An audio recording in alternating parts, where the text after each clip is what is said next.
திருப்பூர் தொகுதி பாஜக வேட்பாளர் ஏபி முருகானந்தம் திருப்பூர் வடக்கு தொகுதிக்குட்பட்ட அனுப்பர்பாளையம் பகுதியில் சாமி சிலைகள் மற்றும் பாத்திரங்கள் உற்பத்தி செய்யும் இடங்களுக்கு நேரில் சென்று பாத்திர தொழிலாளர்களிடம் வாக்கு சேகரிப்பில் ஈடுபட்டார்.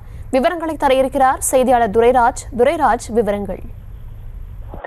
வணக்கம் துரைராஜ். வணக்கம் தர்ஷினி. திருப்பூர் மாநகரில் பார்த்தோம்னா பனியன் தொழிலுக்கு அடுத்தபடியா இருக்கக்கூடியது அனுப்பர்பாளையம் பாத்திர தொழில். இந்த தொழில ஏராளமான பாத்திரங்கள் திருப்பூர்ல இருந்து பல வெளி மாநிலங்களுக்கும் வெளிநாடுகளுக்கும் ஏற்றுமதி செய்யப்படக்கூடிய ஒரு பிரசித்தி பெற்ற தொழிலா இருக்கு. இந்த தொழில் காலங்கள்ல சமீப காலமா மின் கட்டண உயர்வு, மூலப்பொருளோட விலை உயர்வு உள்ளிட்ட காரணங்களால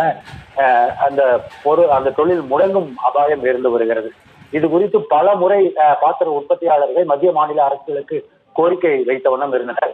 இந்த நிலையில தற்போது நடைபெற இருக்கக்கூடிய பாராளுமன்ற தேர்தலில் பாஜக சார்பில் போட்டியிடக்கூடிய ஏபி முருகானந்தம் அந்த பகுதியில் இருக்கக்கூடிய பாத்திர தொழிலாளர்களை நேரடியாக அவர்கள் இருக்கும் பகுதிக்கே சென்று அவர்களது குறைகளை கேட்டறிந்து அவர்களது குறைகளை உடனடியாக, அதாவது நடைபெறவிருக்கும் தேர்தலில் வெற்றி பெற்றால் புதிதாக அமையவிருக்கும் அரசாங்கத்திடம் இது குறித்து எடுத்துரைத்து பாத்திர தொழிலுக்கு தேவையான அனைத்து உதவிகளையும் தான் செய்து கொடுப்பேன் என கூறியும் தனக்கு தாமரை சின்னத்தில் வாக்களித்து என்னை வெற்றி பெற செய்ய வேண்டும் என அவர் கேட்டுக்கொண்டு அவர்களுக்கு வாக்குறுதியை அளித்தார்.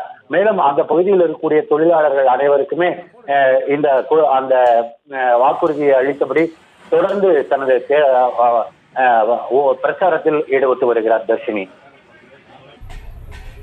விவரங்களுக்கு நன்றி துரைராஜ்.